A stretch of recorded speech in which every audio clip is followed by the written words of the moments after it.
মার্কিন রাষ্ট্রপতি ডোনাল্ড ট্রাম্পের দাবির বিপরীতে বিশ্লেষকরা মনে করেন যে যুক্তরাষ্ট্রে আইফোন উৎপাদন করা বর্তমান বাস্তবতায় অসম্ভব না হলেও অত্যন্ত ব্যয়বহুল হবে।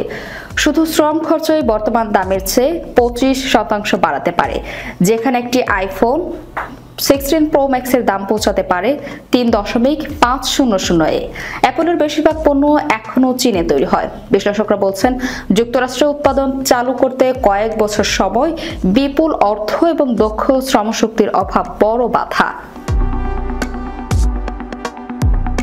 ফক্সকনের মতো চীনা নির্মাতারা কম মজুরিতে বড় আকারের উৎপাদনে পারদর্শী।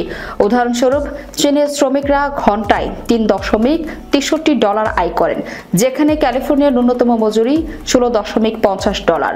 যুক্তরাষ্ট্র উৎপাদনের আরেক চ্যালেঞ্জ হচ্ছে টুলিং ইঞ্জিনিয়ারদের অভাব। অ্যাপলের সিইও টিম কুক বলেছিলেন, মার্কিন যুক্তরাষ্ট্রের সেই ধরনের প্রযুক্তিগত দক্ষতা পাওয়া কঠিন। অ্যাপল অতীতে যুক্তরাষ্ট্র ও ব্রাজিলে উৎপাদন প্রসারে উদ্যোগ নিয়েছে, কিন্তু অধিকাংশ উৎপাদন এখনও এশিয়া থেকে আমদানি করতে হয়।